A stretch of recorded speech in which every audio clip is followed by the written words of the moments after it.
В эфире совместный проект «Радио Крым Реалии» и Первого канала Украинского радио. Слушайте ток-шоу «Радио Крым Реалии» на средних волнах на частоте 549 АМ каждый будний день в 8:35 и в 13:10, а также на 105,9 FM круглосуточно. Крымчане имеют право знать. Здравствуй, дорогой Крым! В эфире самое крымское в мире радио Крым Реалии, и я его ведущий Сергей Громенко. Слушайте нас на средних волнах АМ на частоте 549 кГц в 8:35 и 13:10 по времени полуострова, в 7:35 и 12:10 по времени материковой части Украины, ну а на 105,9 FM круглосуточно. Крымчане могут бесплатно звонить в эфир по телефону 8 810 06 926, жители материковой Украины 044 490 2905. Поехали! Тема дня. Крымско-татарского активиста объединения «Крымская солидарность» Алимдара Белялова задержали российские силовики в Симферополе. Причина задержания официально – подозрение в угоне автомобиля. Но что на самом деле стало причиной задержания Белялова? Почему общественные организации вновь оказались под ударом? И есть ли возможность защитить себя от репрессий в Крыму? Об этом мы будем говорить в ближайшие 25 минут, но вначале небольшой сюжет от моих коллег. Крым в центре внимания. Крымско-татарского активиста, участника объединения «Крымская солидарность» Алимдара Белялова российские силовики задержали в Симферополе 19 ноября. Его подозревают в угоне автомобиля. Позже Алимдар рассказал, что его машину арестовали, а сам он смог вернуться домой. Юрист Лиля Гимиджи рассказала Крым Реалии, что у активиста действительно есть проблемы с автомобилем. Но особое внимание силовиков связано с его активной гражданской позицией. 8 ноября 2017 года российские силовики провели обыск в доме активиста, после которого он сообщил о пропаже $3000. Крымской солидарности считают, что задержание и обыски у членов объединения – давление на социально и политически активных мусульман Крыма. Датой основания объединения «Крымская солидарность» считается 9 апреля 2016 года. Тогда Крымская контактная группа по правам человека впервые организовала встречу всех семей мусульман, арестованных российскими силовиками на полуострове. Объединение проводит активную общественную деятельность. Одной из инициатив является Крымский марафон, в рамках которого собирают деньги для оплаты штрафов крымчан. Крым в центре внимания. Возвращаемся в студию радио Крым Реалии. Перед эфиром мы направили информационный запрос в российское МВД в Крыму, однако быстрого ответа нам получить не удалось. Возможно, нам ответят письменно в течение недели о причинах задержания, и мы познакомим с ответом наших слушателей. Ну а пока с нами на связи сам герой этой истории Алимдар Белялов, гражданский журналист, участник объединения «Крымская солидарность». Алимдар, здравствуйте. Здравствуйте. Ну, давайте все-таки начнем с самого-самого начала. Расскажите, пожалуйста, в деталях и в подробностях обо всей этой истории, которая с вами приключилась. Как, за что, почему, что говорили, и как вам удалось вырваться из цепких лап российского правосудия? Ну, в первую очередь, хотел бы сказать, что приблизительно год назад я начал активно освещать события, которые происходят в Крыму. Это как раз-таки эти события, связанные с крымскими татарами, с политзаключенными. Те, кто попал под эту репрессивную машину. То есть, как только это массовые, скажем, эти вышли, то мы начали освещать эти события. Это первое. Второе,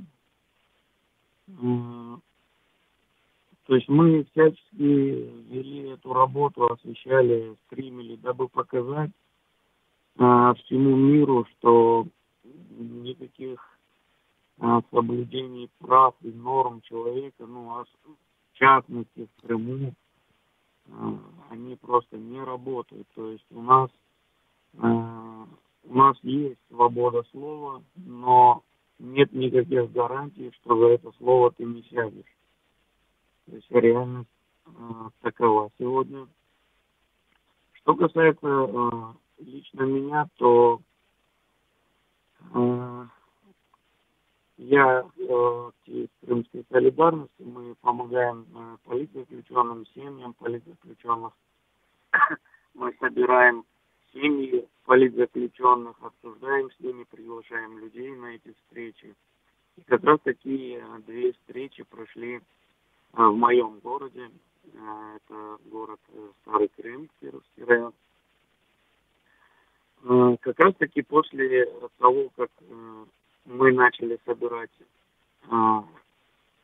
семьи политзаключенных, собирать людей, потому что очень много людей интересуется, как эти процессы проходят, что вообще происходит. То есть у людей негодование, очень много непониманий, и почему именно крымские татары попадают под этот репрессивный конвейер. После того, как мы эту солидарность провели, то есть за нами начинается, как ни странно, слежка, где мы, что мы делаем, что мы говорим, что мы стримим, что мы снимаем и так далее. Это такое предисловие. 8 числа у меня был дома обыск, ко мне пришли якобы с осмотром, документов никаких не показали. Дети, жена, все испугались, якобы у меня ищут наркотики, оружие. Понятно, что они ничего не нашли, но свое дело они сделали. То есть в каком плане? В том плане, что прекращая это все делать, этим заниматься, либо ты будешь лишен абсолютно всего того, что у тебя есть. Вчера я ехал в Симферополь к Лилии Гемиджи. Это адвокат, как раз таки мы хотели обсудить по нашим делам, по задержанию меня в Бахчисарае, когда мне за массовые беспорядки, за несанкционированные митинги наложили штраф 10 тысяч рублей. Это как раз таки я поехал освещать обыски в Бахчисарае. Из всей этой колонны машин выделяют именно меня, хотя там миллион машин едет в колонне, трасса загруженная. Причиной остановки являлась тонировка. Якобы она не соответствует процентному соотношению по доступам. Документы у меня забрали, и как раз через некоторое время пришли и говорят, что мой автомобиль находится в угоне. На что я был крайне удивлен. Почему? Потому что меня уже несколько раз останавливали, это 4 раза, пробивали, смотрели документы, писали протоколы, я эти протоколы оплачивал, и никто мне никогда об этом ничего не сказал. Сотрудники предъявили какую-то распечатку с базы данных, где оказывается имя, фамилия в техпаспорте хозяина автомобиля не совпадает с базой. Меня начали, просить, чтобы я проехал в отделение полиции и дал объяснение вообще, откуда у меня это авто. Это первое. Второе, через минут 15-20 подъезжает какая-то Шкода белая, затонированная, ДПСник туда подбегает буквально на несколько минут. И после чего эта Шкода уезжает, и ДПСник возвращается, и тут начинается такое именно прессинг. То есть в том плане, что поехали, ты обязан, ты должен. На что я сказал, я никому ничего не должен. Пока не приедет сюда мой адвокат, мы с места не сдвинемся. И по приезду Лили Гемиджи, Рустема Кемилева, они пообщались с сотрудниками ДПС, после чего они перестали меня просить вообще куда-то ехать. Мы люди верующие, и принцип у нас есть, мы не обманываем, чтобы, это наш принцип, да? Поэтому то, что с нами происходит, мы расцениваем это как давление и репрессии относительно социально активных, крымских татар. Алимдар, у меня к вам будет еще один уже последний вопрос. После обыска 8 ноября вы заявили, что российские силовики фактически изъяли у вас деньги в сумме около $3000. Делали ли вы какие-нибудь официальные обращения в правоохранительные органы в Крыму в связи с этим? Или вы считаете, что делу это не поможет? Нет, если говорить, что делу это не поможет, то тогда можно, тогда все остальное бесперспективно. Нет, мы подали заявление, на это заявление через 1,5 часа они ответили, приехали, сняли отпечатки, взяли объяснительную, и потом сказали, что через 3-10 дней дадут ответ, но как раз таки через 10 дней они позвонили и сказали, что мы якобы не добрали достаточную часть надлежащих бумаг, дело, ксерокопию паспорта и так далее. То есть идет затягивание в этом процессе тоже. Что ж, понятно. Большое вам спасибо за то, что вы в деталях рассказали о вашей истории. Напомню нашим слушателям, что с нами на связи был Алимдар Белялов, гражданский журналист, участник объединения «Крымская солидарность», которого в какой-то степени прессируют, репрессируют российские силовики в Крыму. Это радио Крым Реалии. Звоните нам по бесплатному номеру телефона 8 800 10 06 926, если вы на полуострове, и 044 490 29 05, если вы на материке, а мы продолжим через несколько секунд. Каждый будний день ведущие радио Крым Реалии информируют крымчан о самых важных событиях на полуострове и в мире. Возвращаемся в студию радио Крым Реалии. С нами на связи Лилия Гимиджи, крымский юрист и еще один участник инцидента с российскими силовиками. Лиля, здравствуйте. Доброе утро. Итак, что касается сначала от частных вопросов, а потом уже к общим. Что касается вот этой вот ситуации с задержанием. Действительно ли российские силовики имели основания остановить машину Белялова якобы из-за неправильной тонировки? Действительно ли там есть какие-то проблемы с техпаспортом? Или это все, простите, высосано из пальца? Ну, на самом деле сотрудники ГАИ имеют право останавливать машины только в случае явных нарушений, либо если проводится какая-то разработка. На каком основании его остановили, нам не было известно, потому что говорить о том, что тонировку можно увидеть у движущейся машины, которая движется на определенной скорости, я думаю, это очень даже сомнительно. Тем более тонировка касалась только лишь боковых стекол, а не задних. Поэтому сам момент остановки Алимдара Белялова, он очень сомнительный. Более того, что, когда уже остановили, по факту, да, действительно тонировка присутствовала, и это является административным правонарушением. Здесь штраф за это правонарушение предусмотрен в районе, около 500 рублей. Вот, на самом деле это не очень страшный штраф. Они могли вынести ему предупреждение о том, чтобы он прямо там на месте снял тонировку со стекол. Но учитывая то, что за ним уже длительное время ведется слежка велась еще до момента обыска в его доме, и он постоянно об этом замечал, постоянно фиксировал это на телефон. И в тот день он также зафиксировал белую «Шкоду», которая вела его от исходного пункта по всей дороге, то мы считаем, что это все-таки была намеренная остановка транспортного средства Алимдара Белялова именно для того, чтобы оказать на него давление вот таким способом. Действительно ли представители российского ГАИ, ГИБДД, ГАИ могли потребовать, чтобы он проехал вместе с ними для дачи показаний? Или Алимдар все сделал правильно, оставшись на дороге и дожидаясь вас?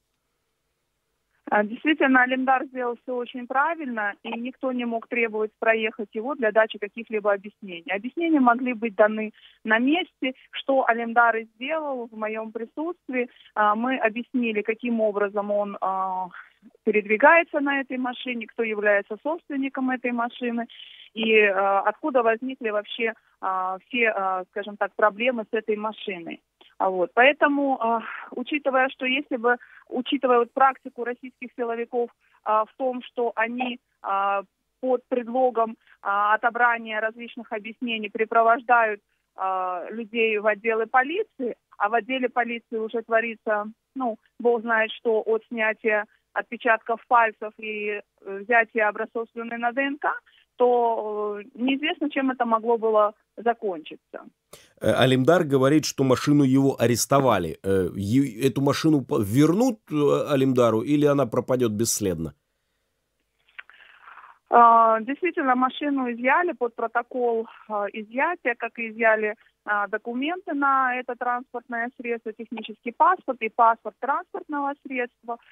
И сейчас будет идти следствие о том, насколько машина является законно приобретенной, либо все-таки подтвердятся те факты, о которых говорят сотрудники ДПС. Но я думаю, что независимо от того, к какому выводу придет следствие, это будет настолько длительный процесс фактически, что Алимдару проще купить новую машину и потребовать свои денежные средства, которые он уплатил за эту машину у продавца. И теперь от частных вопросов к общим. Есть ли какой-нибудь законный в нынешних условиях в Крыму механизм защититься от подобных выборочных остановок и проверок на дорогах? Есть ли какой-нибудь протокол действий, который вы могли бы порекомендовать крымчанам, которые опасаются преследований и репрессий со стороны силовиков? К сожалению, мы не можем выработать такой протокол, потому как сотрудники ГАИ и других правоохранительных органов, они не придерживаются законов Российской Федерации, которые действуют на территории Крыма. Поэтому говорить что-то, ссылаясь на закон, мы уже убедились в том, что это достаточно бессмысленная и процедура, которая требует времени. Поэтому единственное, чем можно защититься в данной ситуации, когда тебя останавливают, это все-таки придавать публичности все эти остановки, задержания и как можно быстрее связываться с юристами или с адвокатами, которые смогут тебе помочь решить тот или иной вопрос в данной ситуации.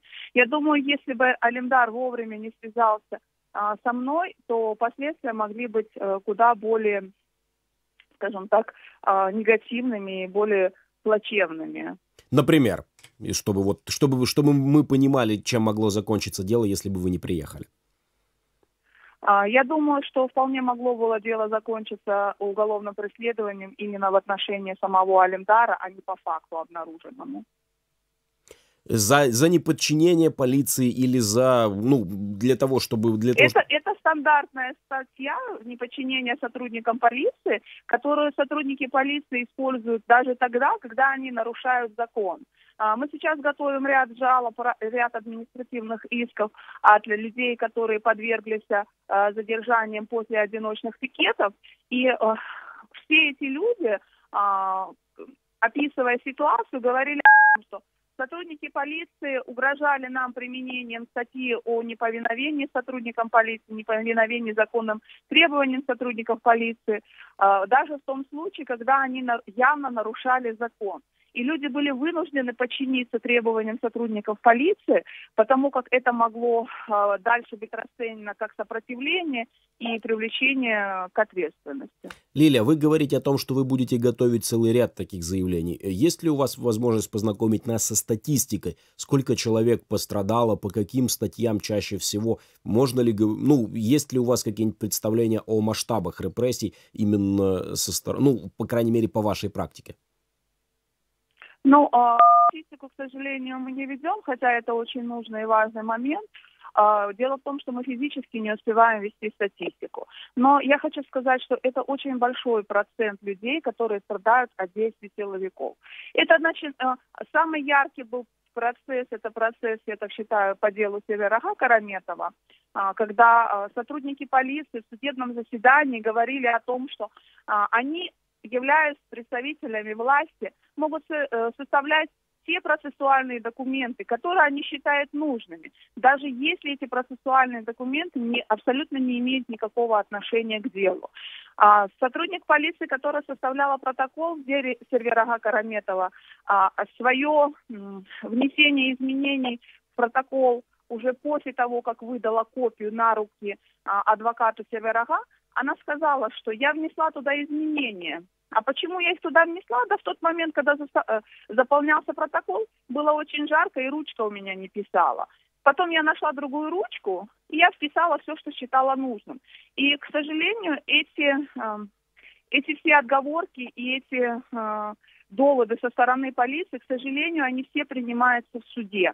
И судья, несмотря на то, что вот уже на моменте составления процессуальных документов, на моменте формирования административного дела уже должен был дать отказ в связи с тем, что эти процессуальные документы не соответствуют предъявляемым законодательством Российской Федерации требованиям, это уже является отказным материалом, но тем не менее все это благополучно оправдывается и ложится в основу обвинительных постановлений, решений и так далее. Что ж, Лилия, огромное вам спасибо за ваш рассказ. Напомню нашим слушателям, что с нами на связи была Лилия Гимиджи, крымский юрист. Если вы что-то упустили, заходите на сайт Крым Реалии, читайте наши материалы, смотрите прямые трансляции эфиров, пишите нам в Твиттере, предлагайте свои темы программ, а мы вернемся буквально через несколько секунд. Слушайте нас на средних волнах 549 АМ, 8:35 и 13:10, а также на 105,9 FM круглосуточно. Возвращаемся в студию радио Крым Реалии. С нами на связи Сервер Мустафаев, активист Крымской солидарности. Сервер, здравствуйте. Алло, здравствуйте. Мы тут говорим о том, что происходит в Крыму. Ну, частные вопросы мы уже разобрали. Теперь хотелось бы задать вам вопрос такого более общего характера. Вот Крымская солидарность сейчас попала под такой пристальный удар российских силовиков. Планируете ли вы в связи с этим изменение формата вашей деятельности, сужение или, наоборот, расширение вопреки всему? Ну, да, как вы сказали, определенное давление и даже, скажем, наверное, усиление давления на достаточно народное и достаточно, то есть и однозначно мирное собрание, с одной стороны удивляет, но с другой стороны удивляться нечему в сегодняшних реалиях. И если сказать, что о каких-то изменениях или о каких-то там сужениях или расширениях, да нет, оно естественным образом появилось. И естественным образом будет жить и продолжать жить. Потому что появилось оно из-за проблем, из-за репрессий, из-за несправедливости. И исчезнет оно только с исчезновением всей этой несправедливости и всех этих репрессий. То есть здесь логика очень проста. Не может исчезнуть проблема, если она не решена. А решение проблемы созданием еще больших проблем, еще больших репрессий, арестов, штрафов и так далее, ну, это глупо. Как по мне, метод решения банальный и понятный всем, да, возникновение данной площадки или данных людей. Их количество на сегодняшний день на самом деле только растет, как мы видим. Ну, видите, Алимдар Белялов гражданский журналист. Если гражданские журналисты будут попадать под удар всякий раз, когда будет собираться Крымская солидарность, не настанет ли день, когда некому будет освещать ее деятельность? Ну, конечно, если бороться одному всегда, то этого одиночества можно потушить легче. И если, не скажу, что оно исчезнет, может исчезнуть, эта одинокая борьба, но, конечно, бороться с ней будет легче, если, например, мировое сообщество журналистов будет молчать и не замечать. Пусть даже не дипломированных, там, не знаю, не лицензированных журналистов, но это гражданские по своему долгу и по своему призыву журналисты. И их должно поддержать гражданское сообщество. Есть такие же правозащитники, которые тоже, может быть, не с корочками адвокатов и так далее, да, но они выбрали для себя путь гражданских правозащитников. Есть также просто активисты, которые поддерживают семьи, и должны быть другие организации, которые, благотворительные организации, которые также должны быть солидарны со своими коллегами, которые помогают семьям и детям сегодняшних узников. И то есть вот когда будет поддержка со стороны, поддержка общества, то эта борьба уже не одинокая. Этот журналист уже не одинокий. Он уже имеет свое признание и свое, скажем, да, со стороны народа. Что ж, Сервер, большое вам спасибо за ваше мнение. Напомню нашим слушателям, что с нами на связи был Сервер Мустафаев, активист Крымской солидарности, правозащитного гражданского объединения в Крыму, которое в последнее время попало под пристальное внимание российских силовиков. Это радио Крым Реалии. С вами был Сергей Громенко. Ни в коем случае не переключайтесь. Скоро мы вернемся в эфир.